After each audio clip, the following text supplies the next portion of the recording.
de patología vascular periférica. ¿Sale?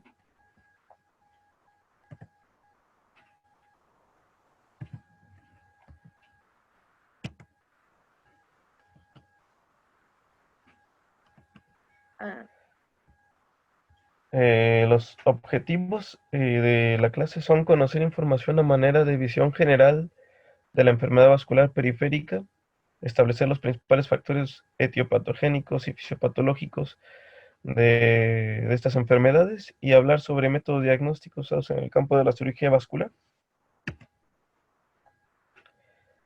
Primero vamos a definir algunas cosillas. La enfermedad vascular periférica engloba a todas aquellas entidades nosológicas, resultado de la estenosis u obstrucción del flujo sanguíneo de arterias o venas. Esto va a excluir solamente a los vasos coronarios y a los vasos intracraneales. Dentro de las enfermedades vasculares periféricas no solo estudian las patologías de las extremidades, como pues, que es normalmente lo que ocupa su principal que ver, sino que también se van a estudiar patologías aórticas, carotidias, yugulares, vasos intraabdominales, etcétera. Solo vamos a excluir obviamente a los coronarios y a los intracraneales, ¿no? Y vamos a dividir su estudio por el vaso sanguíneo que vamos a estar estudiando, ya sea por vena o arteria. Me van deteniendo cuando tengan alguna duda o comentario, ¿va? En cuanto a lo que sería la angiología y la cirugía vascular, vamos a ver qué es el campo de la cirugía que se dedica al diagnóstico y al tratamiento médico-quirúrgico y rehabilitación de las enfermedades arteriales, venosas y linfáticas, ya sean orgánicas o funcionales. Ya dije que van a ser excepto las cardíacas y las del sistema nervioso central, para que un cirujano vascular sea un cirujano completo en su campo, debe tener conocimientos aparte de lo que sería de la anatomía y fisiología y los procesos fisiopatológicos de arterias y venas, también debe conocer lo relacionado a la coagulación sanguínea y a la hemostasia y a la anticoagulación. En cuanto a una epidemiología general de la enfermedad vascular periférica, vamos a ver que el conocimiento es un tanto limitado, dado que la expresión de estas enfermedades es tan variable que muchas veces, aún siendo casos leves, pues no se diagnostican por el mismo motivo. Realmente, si ustedes en la consulta externa se pueden a revisar las piernas de los pacientes, van a ver que la mayoría tiene alguna afección vascular. Se ve que la prevalencia en población general está en torno al 12%, aunque como dije, seguramente está infradiagnosticado, ¿no? Y de hecho la enfermedad aterosclerótica muchas veces es subclínica, entonces aunque algunas personas la padezcan, pues no es fácil hacer el diagnóstico, ¿no? Se tiene que tener algún tamizaje. En la población mayor de 75 años, la prevalencia va alrededor del 20%. Esto quiere decir que va aumentando con edad bastante. La incidencia de la claudicación intermitente es de 15 a 20 casos por 100.000 habitantes por año, y un poco menos por lo que sería la isquemia aguda. Y del 1 al 4% de pacientes con diagnóstico de enfermedad vascular en una extremidad cualquiera requerirá amputación de este miembro en algún momento. Vamos a estudiar primero los factores de riesgo relacionados a todo esto. Aquí vemos los factores de riesgo no modificables. El principal sería la edad, es el principal factor no modificable. Vamos a ver que la incidencia y prevalencia tanto de enfermedades, ya sea en un estado crónico o un estado agudo, agudo crítico, para una edad de 70 a 75 años va a estar hasta el 70%. Muy raro que se salga de algún evento de este tipo. En cuanto al sexo, la prevalencia es mayor en hombres que en mujeres. Esto es solo en etapas jóvenes, hasta los 55 años, por así decirlo. Después de esta edad, prácticamente no va a haber alguna diferencia estadística entre los dos géneros. En cuanto a factores de riesgo modificables, vamos a ver que el tabaquismo es el factor de riesgo más importante modificable. En una persona que fuma, hay 6 veces más probabilidad de que sufra algún evento grave principalmente relacionado a un evento isquémico. Al mismo tiempo, va a aumentar la probabilidad de que haya alguna amputación por alguna insuficiencia arterial, además de que aumenta la probabilidad de eventos trombóticos venosos, también arteriales. Se menciona en todas las literaturas que prácticamente el tabaquismo es el factor de riesgo más peligroso, y superando mucho a la diabetes, a la hipertensión y a los demás factores que voy a mencionar. La diabetes no solo es un factor de riesgo cualitativo, sino también cuantitativo, ya que por el aumento del 1% de hemoglobina glucosilada se va a producir un incremento del 25% en el riesgo de padecer una enfermedad vascular periférica. Esto aunado a lo que sería la microangiopatía y la neuropatía, que van a estar implicadas en una mala respuesta al manejo de las infecciones y a los trastornos de la cicatrización en el miembro afectado o en la zona del cuerpo afectada. Condiciona un riesgo de amputación hasta 10 veces superior a los pacientes que no son diabéticos. Se menciona en la literatura que si sumamos simplemente tabaquismo y diabetes, vamos a tener que no solo va a estar en peligro lo que sería la extremidad en caso de que esta fuera la afectada, sino en realidad en total la vida del paciente por algún evento aterotrombótico de alguna otra arteria de gran importancia, llamémosle aorta, llamémosle yugular, llamémosle carótida, cosas de este tipo, ¿no? En cuanto a la hipertensión, el riesgo de enfermedad arterial periférica es el doble en pacientes hipertensos que en los pacientes controles. La dislipidemia se ha comprobado que en el tratamiento de la hiperlipidemia reduce la progresión de la enfermedad arterial, principalmente periférica, y el desarrollo de la isquemia crítica. La obesidad está relacionada con la dislipidemia, además de que agrava algunos padecimientos venosos por mecanismos principalmente físicos, relacionados a la estasis venosa, ¿no? Y la falta de actividad física adecuada, es decir, que no haya alguna rutina de actividad, ya sea pasiva o activa, ¿no? El simple caminado 10 minutos diarios prácticamente se toma como una actividad física válida. Vamos a iniciar a hablar con lo que sería la enfermedad arterial periférica. ¿Hasta el momento hay alguna duda en cuanto a lo que se ha mencionado de la epidemiología y los factores de riesgo? No, doctor. Parece que no, ¿verdad? Sale.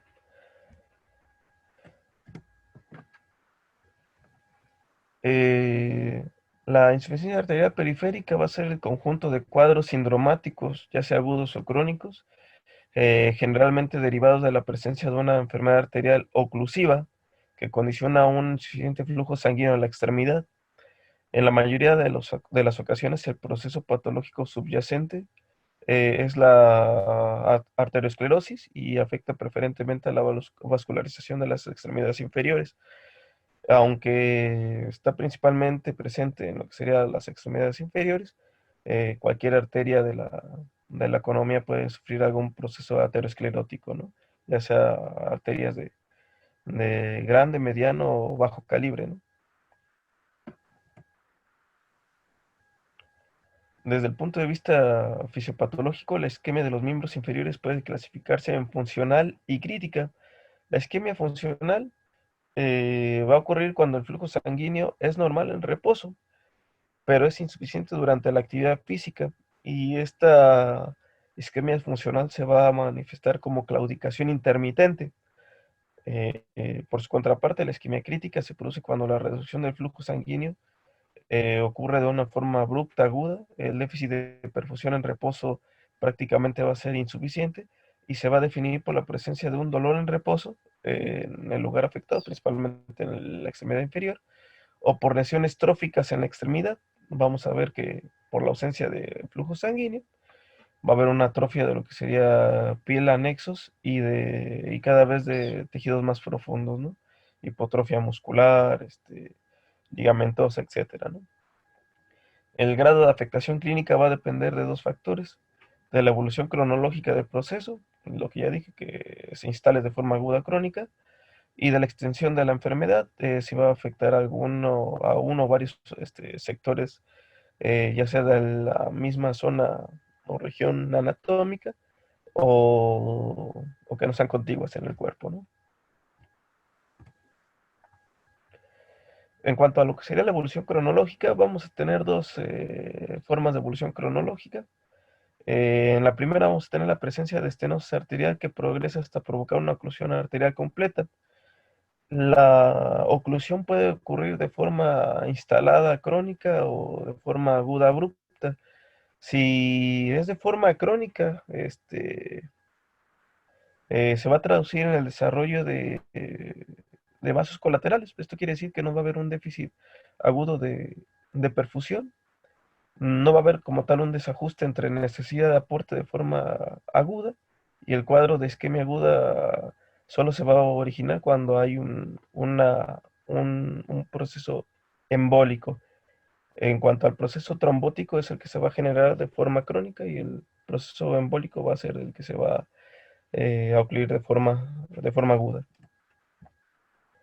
La enfermedad vascular aterosclerótica es un proceso difuso y progresivo con una distribución variable y una presentación clínica que va a depender principalmente del territorio arterial afectado.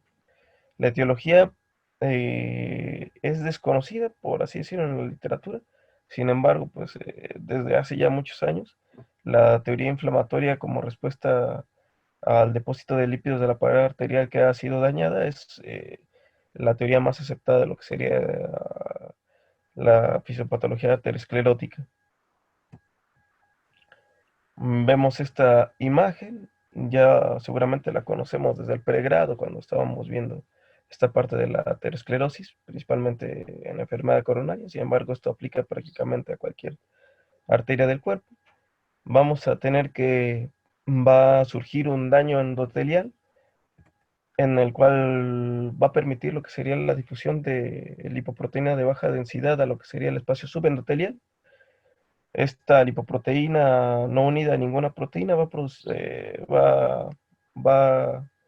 a estar sometida a un proceso de oxidación, lo cual va a atraer a monocitos para hacer la fagocitosis. Estos macrófagos, al tener una gran cantidad de LDL fagocitada, va a convertirse en esto que se llama célula espumosa por su aspecto. La célula espumosa va a producir a su vez más atracción de otros macrófagos para seguir fagocitando más LDL, al mismo tiempo que va a empezar a embebirse a lo que serían las células de músculo liso. Una vez que se juntan una gran cantidad de células espumosas embebidas en el músculo liso de la capa media, van a empezar a expresarse eh, algunos receptores de membrana en lo que sería el espacio endotelial. Y esto al mismo tiempo va a ser un círculo vicioso, ¿no? Va a atraer a más monocitos, va a haber más permeabilidad vascular, más permeabilidad de LDL, más generación de células espumosas, y así continuamente. Por último, se van a empezar a traer plaquetas por el daño endotelial, produciéndose un efecto trombótico, y esto va a producir al final del día una disfusión endotelial total, con alteración principalmente hacia lo que sería la cascada procoagulante y generación de una placa, ya sea estable o inestable, dependiendo de la evolución del mismo daño, ¿no? En cuanto a una correlación entre lo que acabo de mencionar de fisiopatología y la evolución de la enfermedad arterial, vamos a ver que en la mayoría de las ocasiones la evolución clínica de la insuficiencia arterial es estable y progresivo. Es raro que sea agudo de primera instancia. ¿Esto por qué? Porque a medida que se va ocluyendo la luz arterial, va a haber el desarrollo de colaterales y una circulación colateral. Es bastante claro que estas colaterales no van a tener el mismo diámetro de luz. Sin embargo, van a ser suficiente para dar una pequeña irrigación a lo que serían los demás tejidos, principalmente a las masas musculares. Sin embargo, al ser vasos de menor calibre, muchas veces esta no va a ser suficiente. Muchas veces este daño va a ser incluso mínimo, dado a que de forma inconsciente, o vamos a ponerlo así, de forma refleja o involuntaria, estos grupos musculares que van a estar isquémicos van a ser menos usados, van a ser menos usados en la contracción y van a empezar a usar otros grupos musculares, incluso a veces más profundos, para suplir esta función. Y solo cuando se sobrepase la necesidad de perfusión se va a manifestar en dolor, ¿no? Se estima que solo un 25% de los pacientes con claudicación van a experimentar un empeoramiento agudo y evolucionar a una isquemia crítica. Vamos a ver que tenemos que hacer una correlación entre lo que sería el grado de afectación y la fisiopatología, principalmente con el uso de esto que es el índice tobillo-brazo. Eh, alguna vez ya habíamos dado esta ponencia en algún pasado, algún residente que recuerde cómo se obtiene el índice tobillo-brazo, seguramente ya también en la rotación de cirugía vascular lo habrán visto. ¿Alguien que lo pueda recordar, por favor?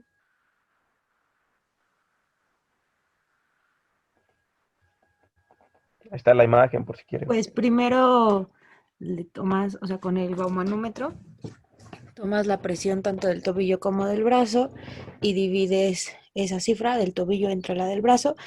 Y lo normal es que sea más de 9 y entonces si es menor de 9 hablas ya de una insuficiencia y si es menor de 5 es una insuficiencia extrema o grave y si no tienes como, si no puede ser percibida con el Doppler todavía es mucho más grave. Muy bien, así es, así es. De forma un poco más detallada, así como lo mencionaste, hay que tomar la presión arterial sistólica de ambos miembros superiores. Vamos a tomar como cifra índice la presión sistólica más alta de los dos miembros superiores. Después, con ayuda de un Doppler, vamos a tomar la presión arterial tanto de la arteria pedia como de la tibial posterior en cuanto a los dos miembros inferiores para sacar el índice tobillo-brazo de ambos miembros. Y como ya lo mencionaste, se va a hacer la división de la sistólica del brazo entre la sistólica de lo que sería la pedia y tibial posterior. Y el valor que obtengamos es el que nos va a dar la cifra índice, ¿no? De 0.9 a 1.3 es lo normal.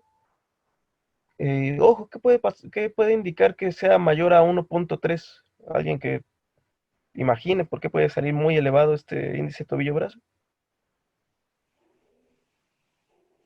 Está muy calcificada la arteria, ¿no, Cris? Efectivamente, así es. Una afección crónica de lo que serían los vasos arteriales periféricos es la calcificación. La calcificación de la pared arterial. Esto va a hacer que las cifras de presión arterial sistólica sea paradójicamente más alta en lugar de más baja.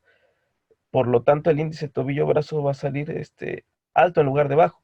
Esto quiere decir que si tenemos un paciente con un índice tobillo-brazo más allá de 1.3, hay que hacerle estudios de extensión para corroborar que esos vasos sanguíneos no estén calcificados y por lo tanto estén más afectados en lugar de menos afectados. ¿Sale? Entonces esto es lo que hay que hacer cuando hay un índice tobillo-brazo de un valor mayor al normal, ¿no? Ahí en la tabla ya se ve un valor de 0.7 es una obstrucción leve, hasta 0.4 una obstrucción moderada y menor de 0.4 ya es una obstrucción grave. Esto quiere decir que el paciente ya necesita algún tratamiento endovascular.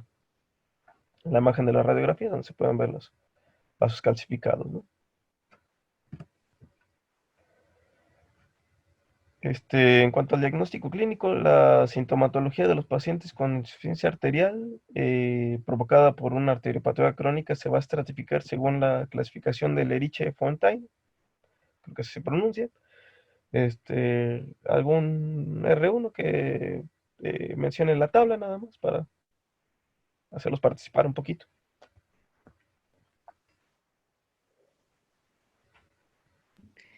Pues el grado 1 es asintomático, Yo lo detectable ayudo, por doctor. índice tobillo-brazo. ¿Lo dices tú, Nico? Bueno, Sí, sí, sí, menor para que a haya más 0.9. participación. Grado 2A, claudicación intermitente, no limitante para el modo de vida del paciente. Grado 2B, claudicación intermitente, limitante para el paciente. Grado 3, dolor o parestesis en reposo. Grado 4, gangrena establecida, lesiones tróficas. Y grado 3 y o 4, isquemia crítica, amenaza de pérdida de extremidad. Eso es. Ahí es grado 4, no sé por qué La imagen que tomé venía a grado 3 o 4. No, grado 4 ya es isquemia crítica. ¿Vale?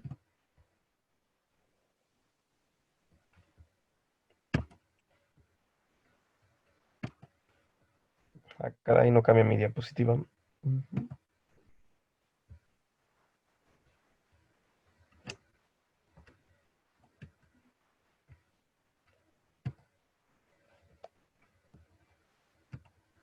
Generalmente abajo del lado izquierdo tiene como unas flechitas, si no cambia. A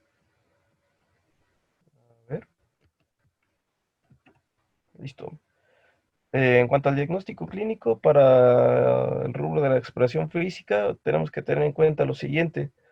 Vamos a poder encontrar una atrofia de lo que sería la masa muscular, principalmente a nivel de los gastrocnemios, además del tejido celular subcutáneo. Esto se va a expresar en una piel brillante, escamosa y una extremidad más esquelética. La piel es fina y seca, no va a transpirar debido a lo que sería la atrofia de anexos. Va a haber una pérdida parcial o total de lo que sería del vello, va a haber uñas engrosadas. La palidez de la extremidad al ser elevada va a ser bastante marcada, con una gran rubor a lo que sería el declive. Se tiene que valorar la presencia de todos los pulsos, periotibiales, popliteos, así como la auscultación de los mismos para verificar la existencia de soplos que nos puedan indicar la presencia de alguna estenosis. Las úlceras isquémicas se desarrollan con frecuencia en los espacios interdigitales, principalmente por el roce, además de que también se deben de vigilar los demás puntos de presión, principalmente del calzado o de lo que sería el apoyo de la planta del pie. Las úlceras suelen ser de bordes irregulares, de fondo pálido, exudativas, a veces ya con pus si es que están en una etapa más avanzada y con costra superficial. Lo que ya sabemos, ¿no? Lo que nos va a hacer diferenciar entre un cuadro oclusivo crónico a alguno agudo, agudo crítico, va a ser la presencia de las síncopes, el dolor, la palidez, la falta de pulso, la parestesia y la parálisis, la pérdida de la función, va a ser lo que nos va a indicar que es un cuadro isquémico agudo que seguramente va a requerir de algún manejo de urgencia, ya sea quirúrgico, endovascular o quirúrgico abierto, ¿no? Debemos intentar averiguar la etiología de lo que sería la isquemia. Muchas veces podemos detectar una insuficiencia arterial aguda crítica de los miembros principalmente inferiores. Sin embargo, esta es debida a un bajo gasto cardíaco debido a una enfermedad cardíaca de origen. Esto quiere decir que el diagnóstico de lo que sería la enfermedad arterial periférica va a estar ¿cómo se puede decir? Sobreexpresado a un cuadro coronario. Esto es bien importante tenerlo en mente porque pues, podemos estarle prestando atención a una patología que no es la más importante y pues, el riesgo de que el paciente fallezca por un evento coronario agudo que se esté expresando simplemente en un evento arterial periférico agudo, pues es posible y es grande la posibilidad, ¿no? ¿Alguna duda en cuanto a lo que sería la enfermedad arterial periférica? ¿Comentarios, algo?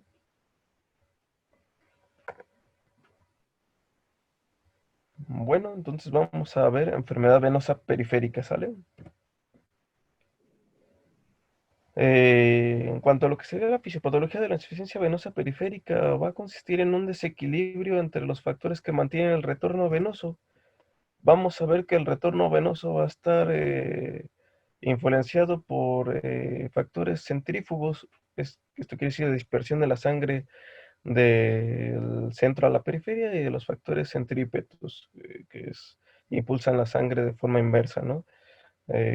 Vamos a tener que de lo que serían las fuerzas centrífugas, vamos a tener que estar la presión intraabdominal, la compresión externa, elasticidad, distensibilidad, colapsabilidad de los vasos venosos, la bivalencia de los mecanismos hematopropulsivos, la propulsión del latido cardíaco y todos estos factores hemodinámicos.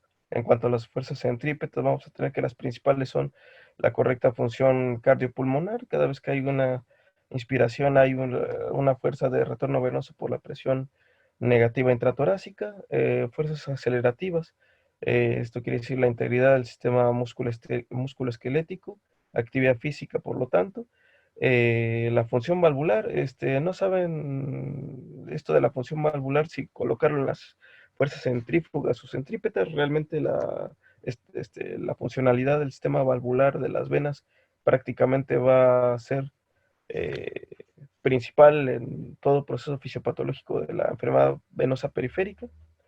Por lo tanto, la integridad valvular es prácticamente lo más importante en esta patología. Ujú.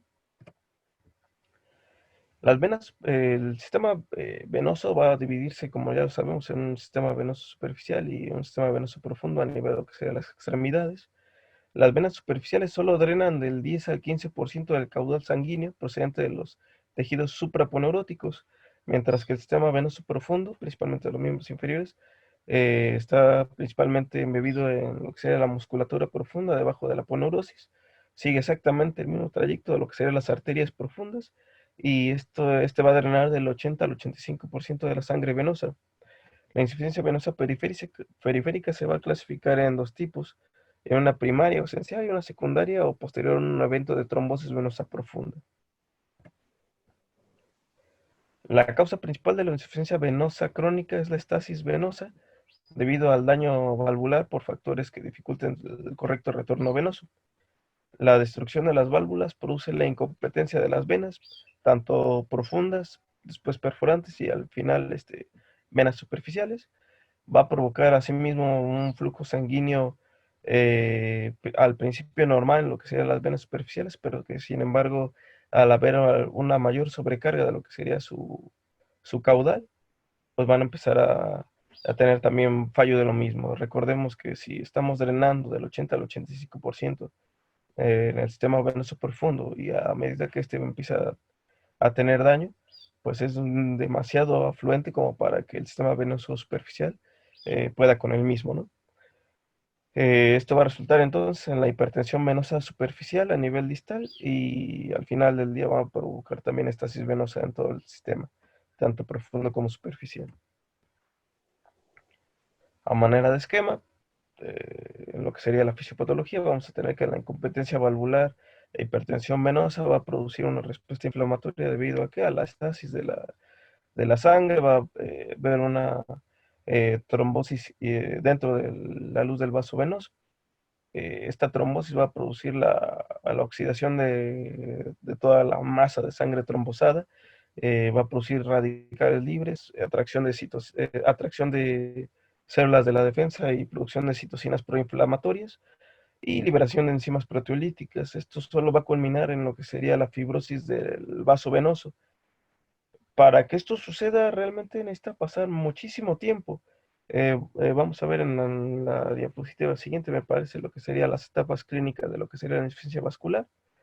La etapa de fibrosis vamos a ver que es ya prácticamente la última etapa y va a expresarse de forma clínica como una lipodermatoesclerosis, así como lo muestra la imagen. Esta lipodermatoesclerosis que podría parecer una patología arterial crónica, al contrario, es una patología venosa crónica, en donde vamos a encontrar los signos clásicos de una enfermedad venosa crónica, ¿no? Una atrofia total con una coloración ocre de lo que sería la piel. En cuanto a síntomas que nos van a expresar los pacientes, que nos orienten a una patología venosa crónica de la extremidad inferior, vamos a tener que hay una sensación de pesadez en la pierna y edema pretibial. Este edema puede ser ascendente. Primero puede estar a nivel de los malleolos, después pretibial, después está la rodilla, posteriormente incluso está el muslo, ¿no? Va a haber venas dilatadas, llamadas prácticamente varices, es un término bien dicho. Cuando el problema persiste sin tratamiento, las varices pueden dar lugar a que la elevación de la presión hidrostática de las venas produzca pequeñas hemorragias, va a dar unas pequeñas petequias. Posteriormente, debido a que estas petequias, esta extravasación de sangre a lo que sería el tejido colagenoso de la piel, va a empezar a sufrir oxidación y dar una coloración ocre, ¿no? Cuando la insuficiencia venosa se acompaña de trombosis profunda, se presenta un edema importante de la extremidad, un cambio de color por la inflamación, los signos que ya conocemos de la trombosis venosa profunda. Otros síntomas característicos de una patología venosa periférica son la cansancio, pesadez, prurito, dolor urente y dolor punzante. Esto es lo que les mencionaba de lo que serían las etapas clínicas de la insuficiencia venosa crónica. No sé si algún residente, cual sea, a modo de participación, quiera mencionar las etapas. Yo las menciono, doctor. Sale, sale, dale. La primera etapa es la presentación de telangiectasias. Esta determina ya la primera etapa de la enfermedad. Vamos a ver venas menores de 3 milímetros de diámetro. La segunda etapa son las venas varicosas, que pueden aparecer en cualquier parte de las piernas o muslos, y aquí ya van a ser mayores de 3 milímetros de diámetro. La etapa 3, ya el edema comienza a ser evidente por lo generalmente por la tarde o la noche y durante las horas de trabajo. La etapa 4, los cambios de coloración que presentan los pacientes de más de 10 años de evolución, sobre todo en los miembros pélvicos superiores, y esto en los tobillos se le denomina lipodermatoesclerosis. La etapa 5 es una úlcera cicatrizada. La etapa 6 es la úlcera activa o abierta, que es la forma más grave de dicha patología. Muchas gracias. Sí, así es. Esta es cuando hemos ido al consultorio de cirugía vascular, prácticamente tienen un diagrama ya viejito de lo que serían estas etapas clínicas. Sin embargo, son actualmente vigentes para lo que sería el estudio de la patología venosa periférica. Ojo, algo importante a mencionar sobre lo que serían estas etapas es que no forzosamente se relacionan con el manejo de lo que sería el paciente. Seguramente no me dejarán mentir, hemos visto cuando rotábamos principalmente R1 en cirugía vascular, que llegaban a la consulta externa algunos pacientes que parecía que tenían una afección venosa gravísima, un cambio de color muy importante y no forzosamente estos pacientes eran candidatos a alguna cirugía de safenectomía o cosas de este tipo, ¿no? Realmente cuando hay un paciente que tiene una enfermedad venosa periférica se deben valorar principalmente lo que sería el afluente dado y permeabilidad del sistema venoso profundo y superficial para tomar decisión de cuál es el manejo apropiado para el paciente. No necesariamente una etapa clínica avanzada quiere decir que necesite el paciente forzosamente un tratamiento quirúrgico o que sea específico el tratamiento quirúrgico. El tratamiento va a depender de muchos otros factores. En cuanto a la exploración física, debe ser siempre con el paciente de pie para observar si hay cambios morfológicos en los miembros pélvicos, apreciar la distribución de la enfermedad, forma, color, dilatación de las venas varicosas. Siempre la exploración física debe estar complementada con alguna prueba para ver la permeabilidad del sistema venoso profundo o superficial. Estas pruebas se describen en la literatura que deben ser llevadas siempre a cabo, rara vez las hacemos, e incluso en la consulta externa de cirugía vascular, posiblemente por la cantidad de pacientes. Recordemos que la consulta de cirugía vascular eran como de más de 30 pacientes, eran muchísimos. Estas pruebas requieren de bastante tiempecito para poderse llevar a cabo. Muchas veces cuando se quiere investigar ya de la permeabilidad del sistema venoso superficial profundo, usamos alguna prueba de imagen, un ultrasonido Doppler. Sin embargo, se menciona que si tenemos tiempo de realizarlas, sería lo mejor para poder, después de ellas, decidir si es que realmente el paciente necesita alguna prueba de imagen, ¿no? Tenemos la prueba de Trendelenburg, Brody-Trendelenburg, para investigar sobre la insuficiencia valvular del callado de ambas apenas, la prueba de Ochsner para investigar la insuficiencia valvular de las perforantes, y la prueba de Prats para ver la permeabilidad del sistema venoso profundo. ¿Algún residente, cual sea, sabe cómo se realiza la prueba de Trendelenburg? Curiosamente, esta prueba te la preguntan en el examen del consejo. Se hace una compresión, ¿no, Cris? A nivel de región inguinal y Ajá. se mide el tiempo, se pide al paciente que se pare y se mide el tiempo, más o menos como 32 segundos. Si el llenado del sistema venoso superficial es menor de 30 segundos, se dice que es un sistema incompetente, debe ser mayor de 32 segundos, es una prueba positiva. Efectivamente. Así como la mencionas, es prácticamente el principal objetivo, verificar lo que sería el sistema superficial. Fíjate que la prueba de Trendelenburg da cuatro resultados diferentes. Los voy a escribir a continuación. Eh, Cualquiera de estos resultados es incluso preguntado en lo que sería el examen del preconcejo y del consejo. Lo he visto como una pregunta recurrente, ¿no? Como lo mencionas, en la posición de pie vamos a colocar una liga compresiva en el en el tercio superior del muslo. Posteriormente vamos a pedir al paciente que se coloque en decúbito y vamos a elevar el miembro al cual estamos sometiendo al test a unos 45 grados y vamos a ver lo siguiente. Vamos a ver que la prueba es nula o normal cuando se produce un rellenado lento normal de abajo hacia arriba debido a que el flujo de la sangre desde las colaterales no va a variar incluso al soltar la ligadura. Esto es una prueba nula.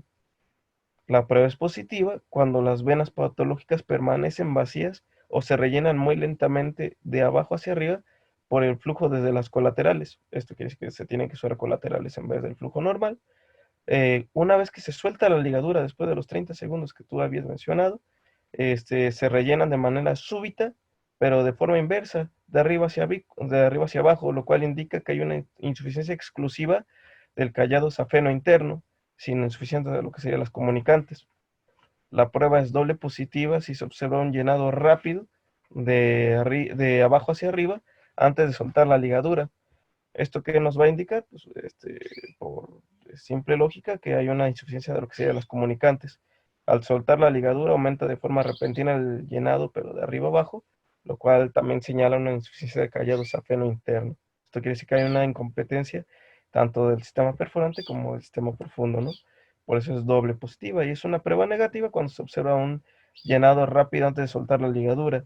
Esto nos quiere decir que hay una insuficiencia de las comunicantes sin que se varíe al soltar la Es ligadura. cierto, ahorita le vamos a tomar una taxa para checar. Ajá. Proseguimos, es que escuché ruido. La prueba de Pratt es una prueba que una vez que la prueba de Trendelenburg nos dice que hay una insuficiencia de lo que sería el sistema venoso comunicante principalmente, es una prueba que debemos de aplicar. Nos sirve principalmente para saber si hay una insuficiencia de lo que sería el sistema venoso profundo. Entonces, si podemos definir la prueba de Trendelenburg, nos va a definir solo si hay una insuficiencia de las comunicantes, del sistema venoso comunicante y del sistema venoso superficial. Y debemos corroborar la insuficiencia venosa profunda con la prueba de Pratt. Vamos a colocar de igual forma que en la prueba pasada al paciente en posición de decúbito, pierna elevada, y vamos a colocarle un vendaje elástico al mismo tiempo que se puede o no colocar una ligadura en el tercio superior del muslo. Vamos a pedir al paciente que se ponga en bipedestación y que realice un caminado de al menos unos 30 segundos. Si hay una intolerancia al vendaje manifestado por un dolor agudo urgente, sugiere la posibilidad de una obstrucción del drenaje venoso profundo, ¿no? Esto es en cuanto a lo que sería la insuficiencia venosa periférica. ¿Hay alguna duda acerca de esta parte del tema? ¿Algún comentario?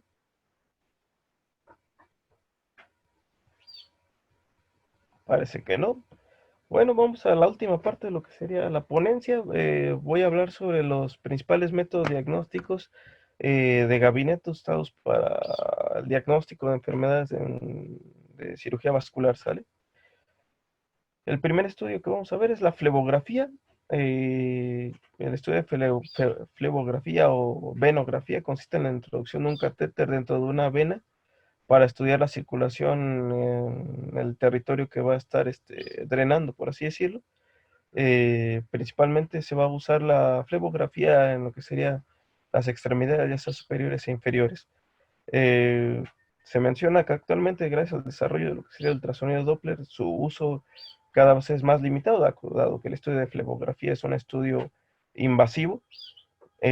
Solo va a estar limitado a algunas indicaciones, las cuales voy a mencionar en un momento. Las indicaciones son muy precisas, dado que es, como lo mencioné, un estudio invasivo y además de invasivo requiere la utilización de medio de contraste, por lo cual lo hace con un pequeño riesgo mayor, por lo que sería este tema de las alergias, por así decirlo, ¿no? Al medio de contraste. Se debe de usar solo para alta sospecha de una trombosis venosa profunda, en la cual que por otras pruebas de diagnóstico, por ejemplo, ultrasonido o no invasivas, no sean concluyentes, o para la evaluación de la enfermedad del sistema venoso profundo previo a algún procedimiento quirúrgico en este. Se puede usar una flebografía ascendente contrastada que daría información de la anatomía, obteniendo un mapeo venoso del sistema profundo previo a la cirugía, y una descendente para contrastar sobre el grado de flujo y reflujo. Eh, Sigue siendo el gol estándar para cualquier patología venosa profunda. Sin embargo, un poco desplazado por el Doppler, pero es irreemplazable a la hora de hacer algún plan prequirúrgico en este sistema venoso. ¿En qué patologías puede estar indicado? En estas que estoy colocando aquí, fleboangiodisplasias, aneurismas venosos profundos, recidivas varicosas complejas, varices pelvianas, que son muy raras, varices vulvares, que también son muy raras, varices dependientes de ramas extrapélvicas de las venas hipogástricas, que también son patologías muy raras y seguramente hay otra enfermedad de trasfondo. Está contraindicada la flebografía si hay alguna alergia al contraste, una intolerancia al decúbito supino, dado que es una posición que se debe tener al menos 30 minutos durante la realización del estudio, que el paciente no sea colaborador, a veces tal vez precisará algún tipo de sedación, o en mujeres embarazadas también está contraindicado. Ya lo había dicho, consiste el estudio en la introducción de un medio de contraste hidrosoluble para observar radiológicamente los trastornos de las venas y de sus válvulas. Va a mostrar el grado y magnitud del daño, así como el tiempo de circulación del medio de contraste. En esto nos habla un poco de lo que sea cinemática. Permite visualizar el llenado progresivo de los vasos, detectar estrechamientos, obstrucciones o la presencia de incluso vasos anómalos, vasos venosos anómalos o aneurismas venosos. Como lo vemos en la imagen, también es utilizado en el miembro superior. La duración aproximada de la flebografía, cuando no es complicada, vaya, ocurre sin ningún inconveniente, va a ser más o menos de 30 minutos, va a ser en posición de decúbito, como lo mencioné. Una vez finalizado el procedimiento, se debe retirar el catéter y se aplica un vendaje sobre el lugar de la punción, que podrá ser retirado a las 24 horas después del estudio, ¿no? En las 6 horas posteriores al procedimiento es recomendable mantener la extremidad, y puede ser la pierna, pero también puede ser el brazo, se debe mantener extendido sin tener la flexión, porque puede provocar trombosis, ¿no? ¿Qué complicaciones puede generar este procedimiento? Principalmente el hematoma, la celulitis, la tromboflebitis, que sería como la más peligrosa del procedimiento en sí, o una reacción vagal o alérgica, que sería la más peligrosa, pero pues, como cualquier tipo de procedimiento invasivo con contraste, ¿no?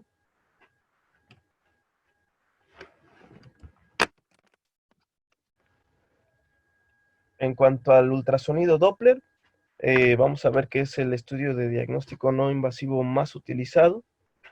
Va a dar información acerca de lo que sería el flujo sanguíneo de arterias y venas. En la práctica clínica, el Doppler se utiliza para evaluar el flujo sanguíneo por medio de las mediciones de movimiento de los eritrocitos. Esto es bien importante, no mide como tal la sustancia, sino los elementos formes. Permite obtener información respecto a la permeabilidad vascular, el sentido del flujo, la presencia de estenosis, resistencia vascular distal y vascularización de algunas lesiones, ¿no? Tenemos actualmente una gran gama de estudios Doppler. Voy a describir un poco de cada uno a continuación. Primero vamos a subdividir el sistema Doppler en dos sistemas, un Doppler continuo, un Doppler pulsado. El Doppler continuo es prácticamente el más viejo de todos. El transductor va a emitir y recibir la señal al mismo tiempo. Va a adquirir la información de todos los flujos y movimientos a lo largo del haz del ultrasonido, sin determinar la posición o profundidad del vaso. Al ser el método de estudio Doppler más antiguo, es al final del día también el que da menos información, por así decirlo, ¿no? Ahora bien, el Doppler pulsado va a enviar pulsos de ondas de ultrasonido para dar mayor información acerca de lo que sería el estudio del vaso estudiado. Uno, nos va a dar más precisión del vaso estudiado principalmente, y dos, nos va a dar más información acerca del flujo. Como ya lo dije en un estudio Doppler continuo, la señal de emisión y recepción va a ser la misma y en este no. Va a permitir la discriminación espacial, interrogando en forma precisa el vaso estudiado, como lo mencioné, ¿no? En el sistema pulsado, los cambios de frecuencia de las velocidades se pueden codificar de distintas formas, dando origen a otras tres técnicas que serían el Doppler espectral, el Doppler color, perdón, y el Doppler poder o angiodoppler, ¿no? El espectral va a analizar la velocidad del flujo del vaso sondeado en función al tiempo, así como lo muestra la imagen que coloqué ahí.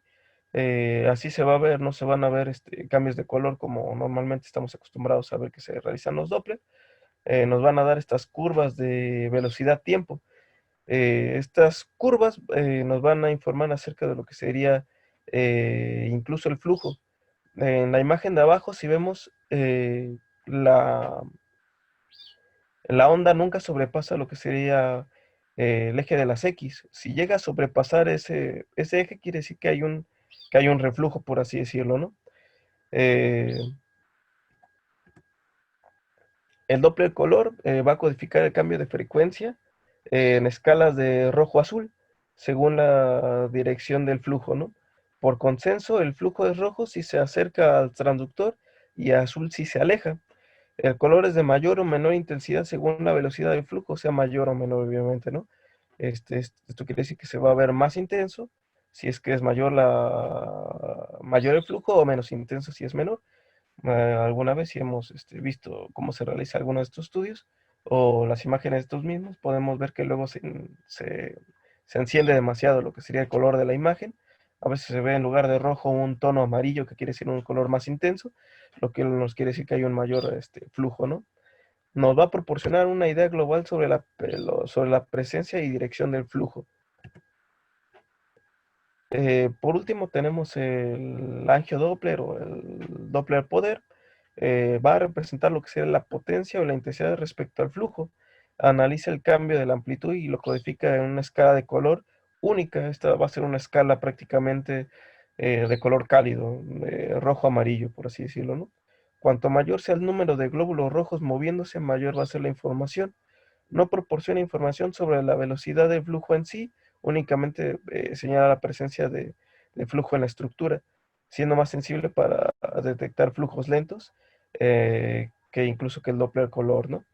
Esta modalidad Doppler lo vamos a usar principalmente para estenosis o procesos aterotrombóticos.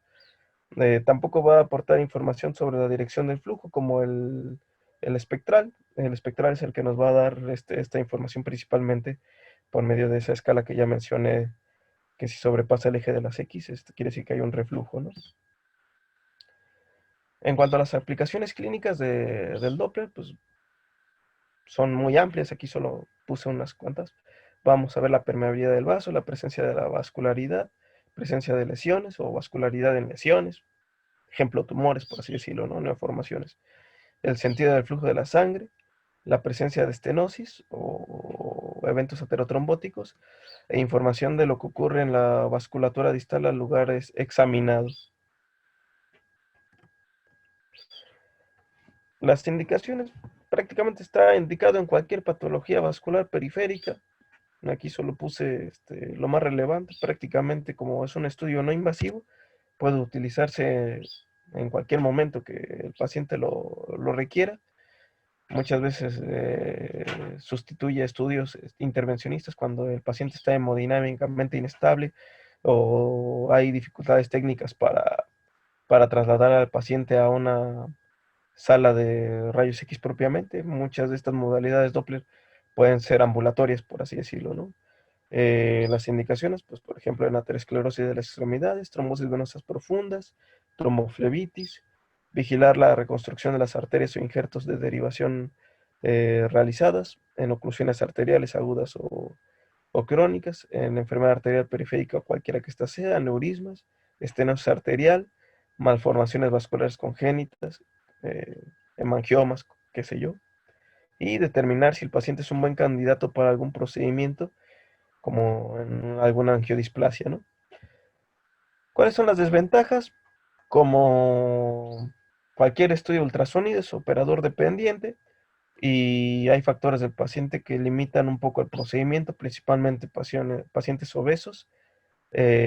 Cuando se quiere aplicar el estudio a alguna región que no sea que no sean las extremidades, por ejemplo, tórax o abdomen, está limitada por lo que sean los otros órganos que estén ahí ocupando espacio, por ejemplo, la distensión intestinal, si queremos ver el flujo de algún vaso mesentérico, y tampoco va a detectar bien la información en calcificaciones vasculares. La angiotomografía es un estudio, bueno, AngioTAC es el análisis simultáneo con una inyección de medio contraste de alta velocidad para, por medio de estudio radiológico, ver el vaso de interés. En comparación con la angiografía por catéter es mucho menos invasivo que esta y menos incómodo para el paciente, haciendo que esté un poco más extendido e indicado. Principalmente va a estar indicado en aneurisma, trombosis o embolia, anormalidades congénitas del sistema cardiovascular, malformaciones vasculares, en trauma, en tumores y en el seguimiento postquirúrgico de algunas patologías ya operadas, principalmente las aneurismáticas, ¿no? En cuanto a la angiografía, se refiere a las distintas técnicas radiológicas que se utilizan para obtener imágenes con referencia al diámetro, al aspecto y al número de vasos sanguíneos estudiados según la región estudiada y el estado clínico de las diversas partes del aparato vascular. La angiografía es una técnica invasiva, es prácticamente la mayor invasiva, pero al ser la más invasiva es la que más información nos va a dar. Prácticamente las angiografías siempre son gold estándar, por así decirlo, ¿no? Requieren la introducción de un catéter o a la arteria o a la región arterial que se quiera investigar y con mayor frecuencia se usa la arteria femoral como vía de acceso o vía de entrada para investigar cualquier región, por así decirlo, ¿no? Solo que el catéter debe ser de la longitud adecuada.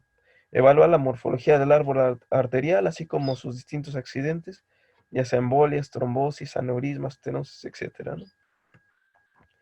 Está indicado en lo que serían las hemorragias, que ya sea en dos panoramas distintos, en hemorragias que no sepamos de qué arteria provengan o en hemorragias que ya sabemos de qué arterias son, pero que a las cuales les queremos hacer algún procedimiento terapéutico.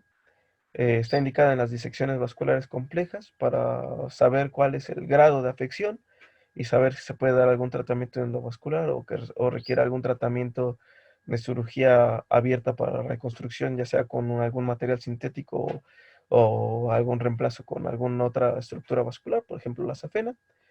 Eh, Indicada en el traumatismo, donde creamos que haya alguna afección vascular importante a la cual tengamos que hacer algún procedimiento invasivo y en patología neoplásica. También en esta patología neoplásica, pues también para darle algún manejo terapéutico, ¿no? En cuanto a indicaciones para tratamiento, pues en casos de angiodisplasias, para hacer alguna embolización e instalación selectiva de fármacos, principalmente quimioterapéuticos, ¿no? En cuanto a complicaciones, la verdad es que aunque se describe en la literatura que la tasa de complicaciones va del 0,4 al 0,8%, hemos visto, principalmente ahí en el hospital, que sí hay complicaciones, principalmente el hematoma. Vamos a clasificar las complicaciones por la punción o por la manipulación. Por la punción podrían ser una hemorragia, el hematoma, provocar un pseudoaneurisma, una fístula arteriovenosa, trombosis y embolismo. Y por la manipulación puede haber perforación del vaso o de alguno de los vasos que se quiera estar estudiando, disección del mismo y embolización, ¿no? Realmente las complicaciones pues son graves, por así decirlo. Muchas veces, si es que el procedimiento nos da alguna complicación, va a tener que ser realizada alguna maniobra este, invasiva, incluso ya intervencionista, ¿no? Incluso a veces de cirugía abierta. La complicación que más frecuentemente hemos visto nosotros en el hospital seguramente es la del hematoma. Muchas veces solo basta con la vigilancia del mismo para ver si no es expansivo. En caso de que sea expansivo, pues ya requerirá algún manejo más radical, ¿no? ¿Alguna duda o comentario hasta el momento? Prácticamente hasta aquí termina la ponencia.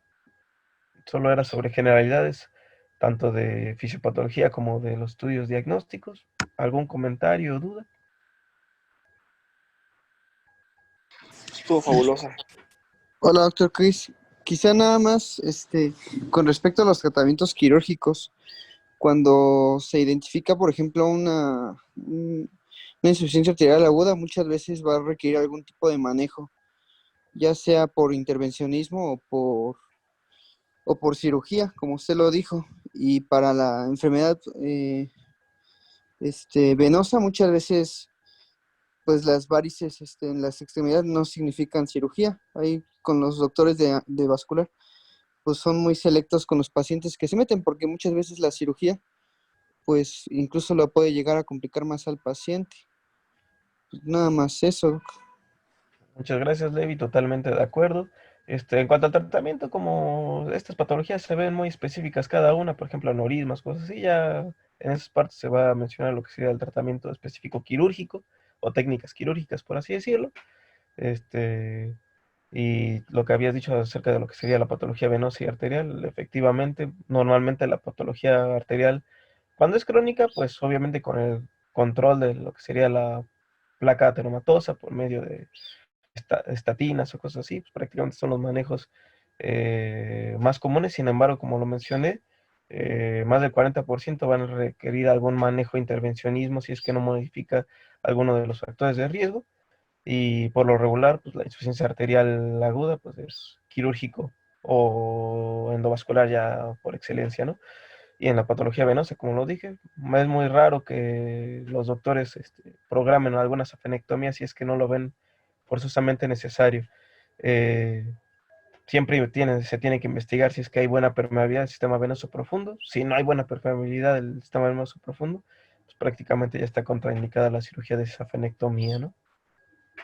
No le puedes quitar el sistema venoso superficial si es que tiene afectado el sistema venoso profundo. ¿Algún otro comentario?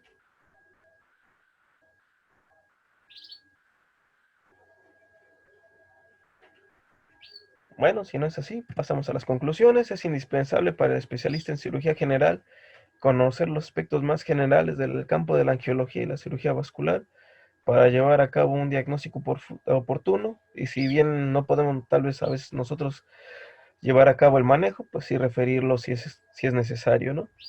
Principalmente en casos de trauma, ¿no?